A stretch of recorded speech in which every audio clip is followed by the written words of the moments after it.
के पथ में आपको लेके चलेंगे मुंबई में, और मुंबई में आपकी मुलाकात कराएंगे उत्तर मुंबई के बीजेपी प्रत्याशी पीयूष गोयल से।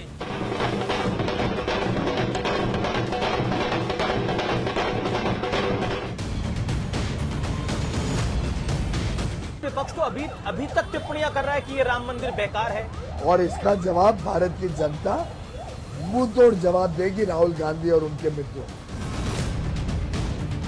यहाँ पर जय श्री राम के नारे हैं और एक बार फिर नरेंद्र मोदी की हैट्रिक की बात है। फिर एक बार मोदी सरकार ही अब की बार 400 पार। नमो रथ जो है वो मुंबई, नॉर्थ मुंबई की गली गली से गुजर रहा है।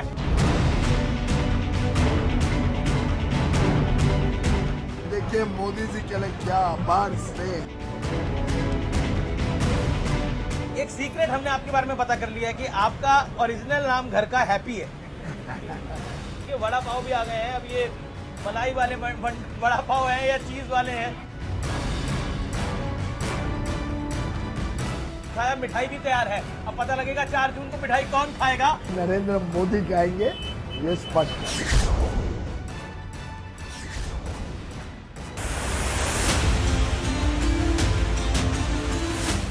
मुंबई की नॉर्थ लोकसभा सीट केंद्रीय मंत्री और बीजेपी के दिग्गज नेता पीयूष गोयल की दावेदारी के साथ ये सीट अब हॉट सीट बन चुकी है, जहां पीयूष गोयल का मुकाबला कांग्रेस के भूषण पाटिल से है।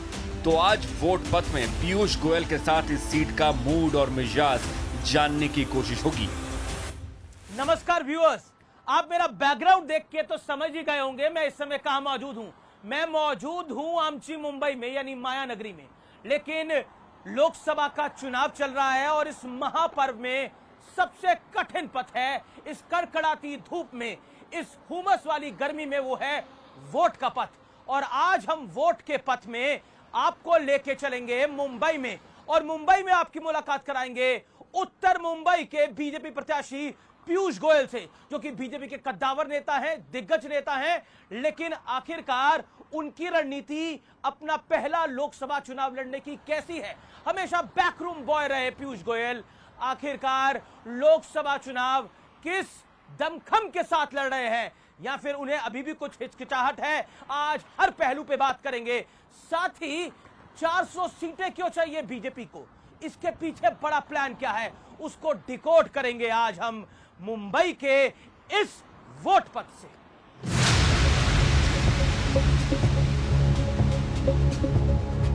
पीयूष गोयल साथ वोट की शुरुआत होगी मुंबई में उनके चुनावी दफ्तर से।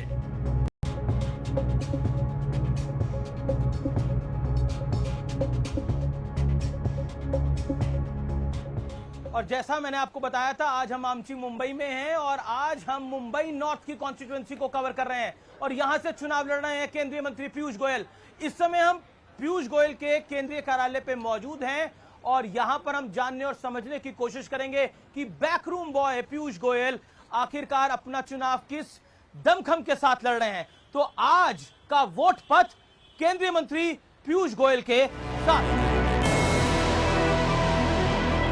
पीयूष गोयल के रोड शो की शुरुआत से पहले हमने देश और महाराष्ट्र की राजनीति पर उनसे संवाद किया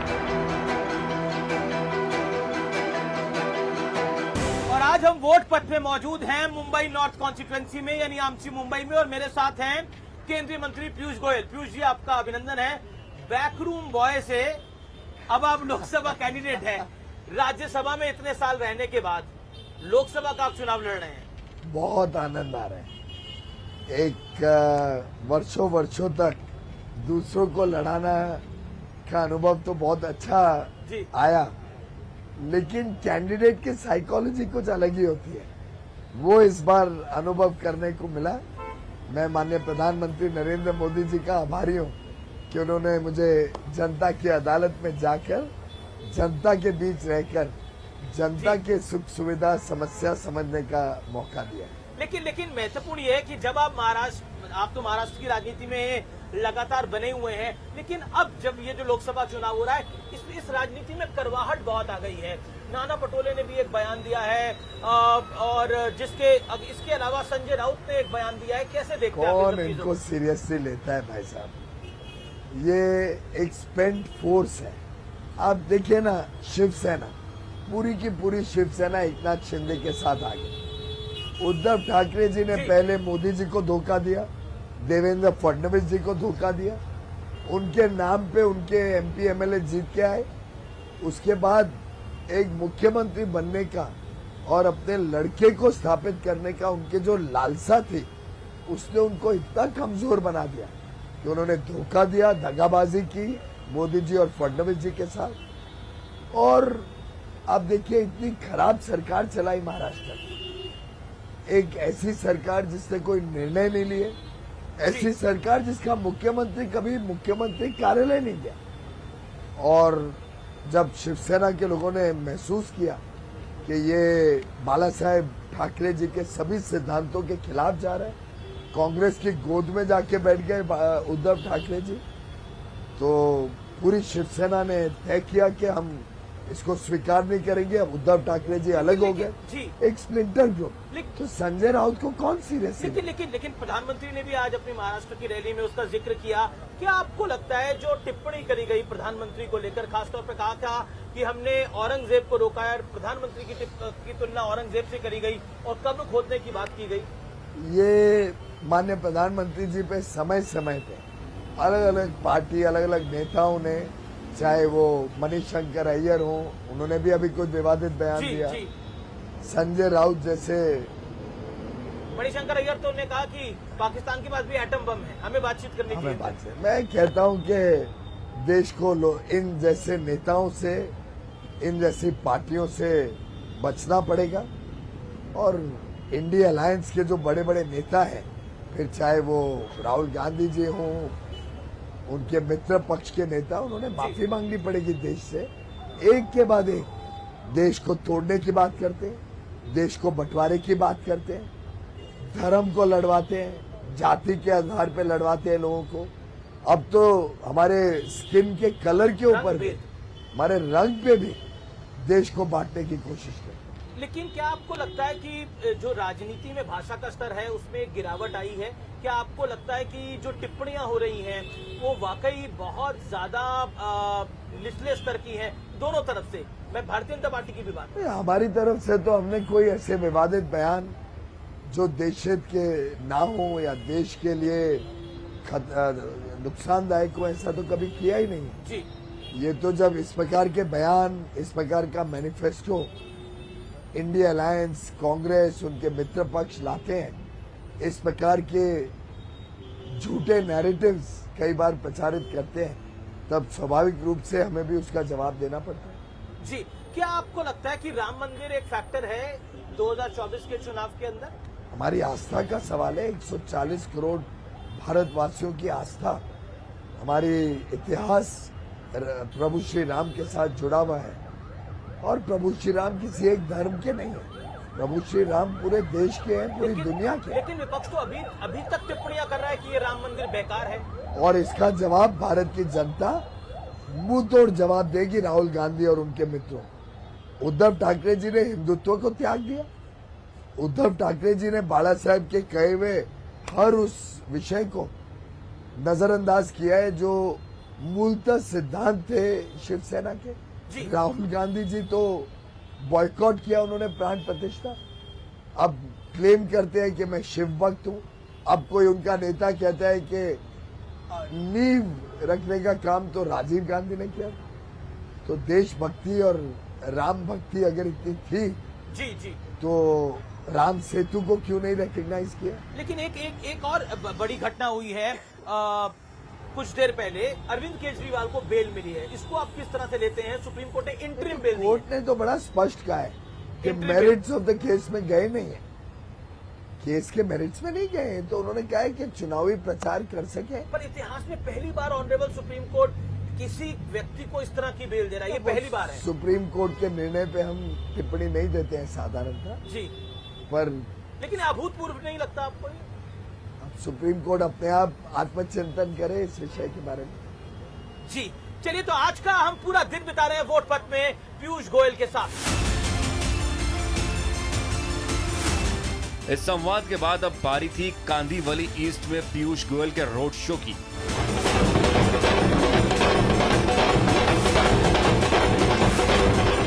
तो वोट पथ में हम लगातार बातचीत कर रहे हैं पीयूष गोयल के साथ। हम पीयूष गोयल के साथ उनके रोड शो में मौजूद हैं। उनका नमो रथ जो है वो मुंबई, नॉर्थ मुंबई की गली गली से गुजर रहा है और अपने लिए और नरेंद्र मोदी के लिए वोटों का आशीर्वाद मांग रहा है। तो पीयूष जी, तो पीयूष गोयल जी, ये जो लोकतंत्र वाली राजनीति है, ये जो लोकसभा वाली राजनीति है, कैसी लग रही है आपको? बहुत ही आनंद आ रहा है। मैं माननीय प्रधानमंत्री का आभारी हूँ, मौका दिया लोकसभा लड़ने का लोगों के बीच। और देखिए मोदी जी के लिए क्या अपार स्नेह, लेकिन इस क्या बार आशीर्वाद है। इस बार महाराष्ट्र में खिचड़ी सी बनी हुई है कि मतलब कोई खिचड़ी नहीं है जी, भारतीय जनता पार्टी के साथ शिवसेना, राष्ट्रवादी, मनसे सभी दल हमारे साथ हैं। एक स्प्लिंटर ग्रुप उद्धव ठाकरे जी अपने बच्चे आदित्य को बचाने के लिए, शरद पवार अपनी लड़की सुप्रिया जी को कुछ पद देने के लिए, ये दो अलग हो लेकिन गए। ये महाराष्ट्र के लिए एक नया प्रयोग है इस बार। कोई नया बना नहीं है। नया शिवसेना प्रयोग है। हमारा पुराना साथी है अब, और मनसे के साथ भी हम जी। पहले रहे हैं।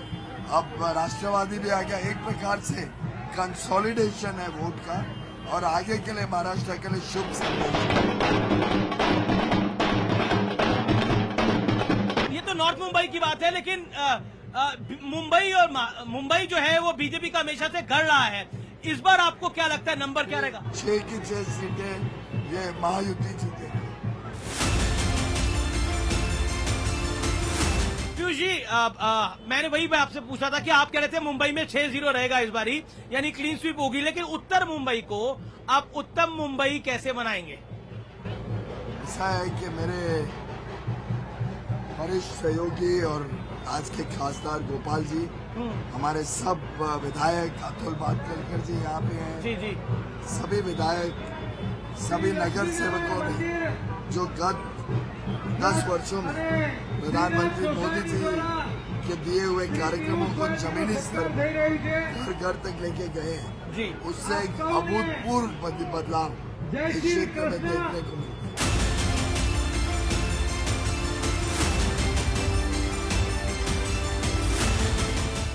पीयूष गोयल की इस नमो रथ यात्रा के अंदर जो मुंबई उत्तर में चल रही है, कांदिवली में चल रही है, उसमें महिलाओं का पार्टिसिपेशन भी काफी है।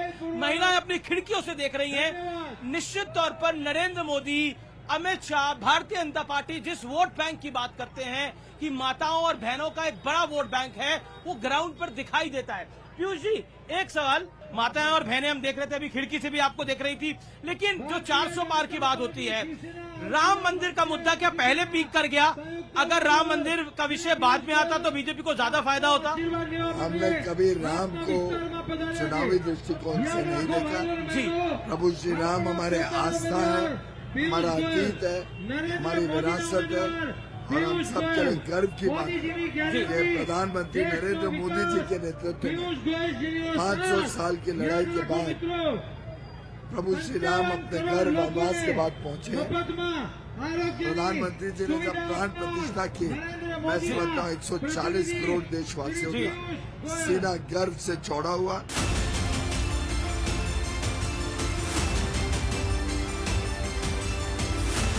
लेकिन एक सवाल मेरे मन में आया, एनसीपी के खिलाफ हमेशा आपने चुनाव लड़ा, इस बार वो आपके साथ है, तो ग्राउंड पे आपका कार्यकर्ता कनेक्ट कर पाएगा पूरे महाराष्ट्र में? क्या मिलजुल के कैसे चल रहे हैं ये हमारे राष्ट्रवादी के यहाँ के नेता, शिवसेना के नेता, तो सब साथ में है इस बार?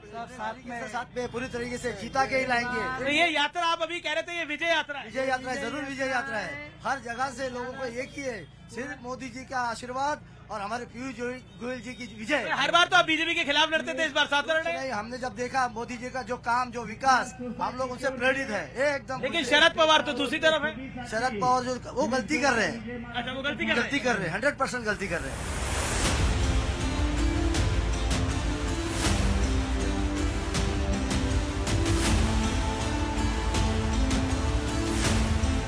तो आज का पूरा दिन हम बिता रहे हैं वोट पथ में पीयूष गोयल के साथ। पीयूष जी, देखिए देश की राजनीति पे भी बात करना जरूरी है। कई सारे मुद्दे आए, वेल्थ टैक्स की बात हुई है, मतलब इन द सेंस की इनहेरिटेंस टैक्स की बात हुई। क्या आपको लगता है कि चुनावी गोलपोस्ट भारतीय जनता पार्टी भी बदलती रही है टाइम टू टाइम? जरा भी नहीं। अगर कोई कंसिस्टेंट रहा है तो नरेंद्र मोदी और भाजपा। आप देखिए कांग्रेस की हालत, वो आज हमारे मिडिल क्लास मध्यम वर्ग की संपत्ति का ब्यौरा लेके इनहेरिटेंस टैक्स 55%, यानी दुर्भाग्य से किसकी मृत्यु हो जाए तो जीवन भर काम करके बचाया हुआ थोड़ा सा पैसा उसका 55% सरकार ले जाए। ये कांग्रेस और उनके सलाहकारों ने लगभग खुलासा कर दिया।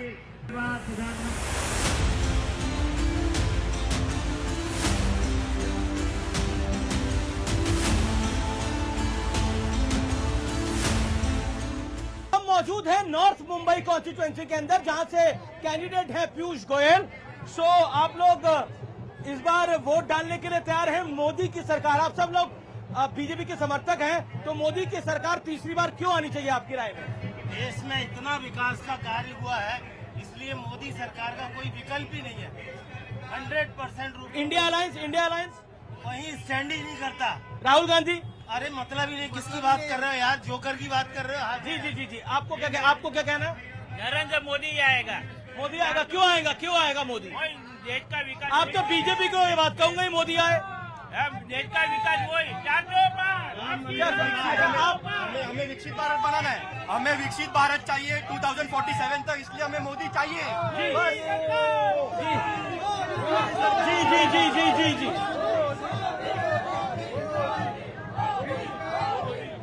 तो आप देख सकते हैं ये कह रहे हैं कि हमें विकसित भारत चाहिए, लेकिन अधिकतर बीजेपी के ही नेता हैं ये, और या फिर बीजेपी के कार्यकर्ता हैं, तो वो तो जरूर चाहेंगे कि नरेंद्र मोदी आए। लेकिन ग्राउंड में बीजेपी का एक जोर है, इसमें कोई दौराय नहीं है, लेकिन वो वोटों में कितना तब्दील होगा ये देखने वाली बात होगी। नॉर्थ मुंबई बीजेपी की हमेशा से एक कॉन्स्टिट्यूएंसी रही।